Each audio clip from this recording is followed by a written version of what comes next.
સોનગઢ ગામ નાનું હતું. રસ્તા કાચા, ઘરો માટીના અને લોકો દિલના સાચા. ગામને સીમાડે એક મોટું લીમડાનું ઝાડ હતું. લીમડાની નીચે સાંજ પડે એટલે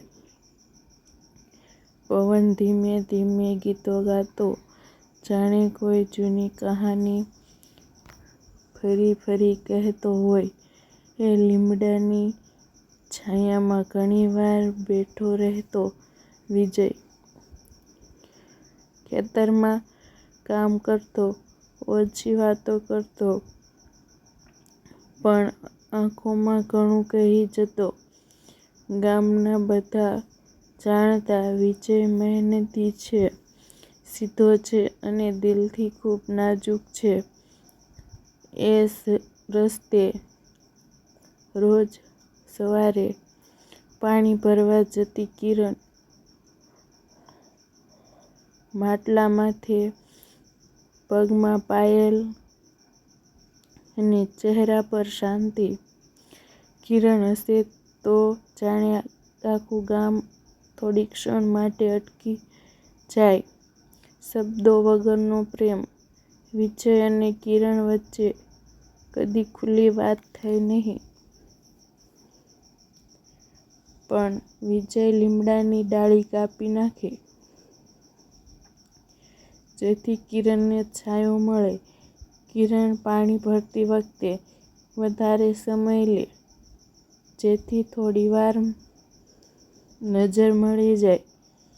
ગામમાં બધા સમજતા હતા, પણ બંને કદી બોલ્યા નહીં. એક દિવસ કિરણ બોલી, "લીમડો બહુ જૂનો છે ને?" વિજયે જવાબ આપ્યો, "હા, પણ હજી ઊભો છે." એમાં ઘણું કહી દેવામાં આવ્યું. સપનાનો સ્પર્શ. એક સાંજે બંને એકલા હતા. આકાશ લાલ થયું હતું. કિરણ ધીમેથી બોલી, "જો હું અહીંયાથી દૂર થઈ જાઉં તો?" થોડીવાર પછી બોલ્યો, "તો આ લીમડો તને યાદ કરશે."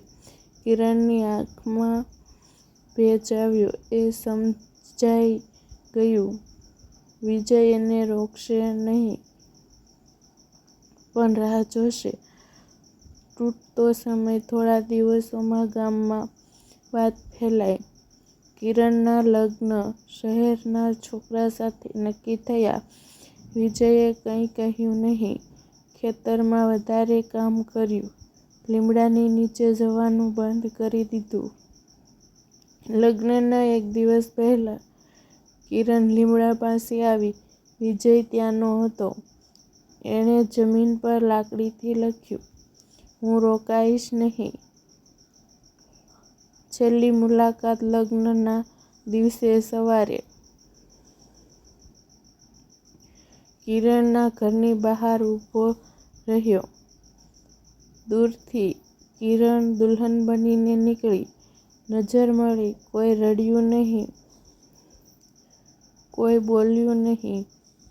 ફક્ત એક અધૂરું વચન હવામાં અટકી ગયું.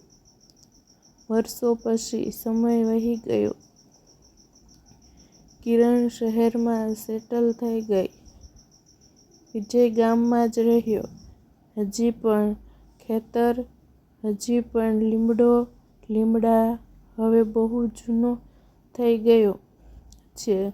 ડાળીઓ સૂકી, છાંયો ઓછો.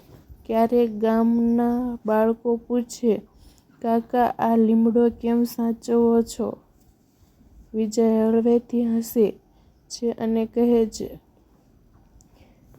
"કેટલાક વૃક્ષો ફળ માટે નથી, યાદ માટે છે." અધૂરું પણ સાચું. આ પ્રેમ કદી મળ્યો નહીં, પણ તૂટ્યો પણ નહીં. કારણ કે કેટલાક પ્રેમ લગ્ન સુધી નથી પહોંચતા, પણ આખી જિંદગી સાથે ચાલે છે. અને સોનગઢ ગામ આજે પણ કહે છે, એ બે મળ્યા હોત તો કદાચ સુખી હોત, પણ ન મળ્યા એટલે અમર થઈ ગયા.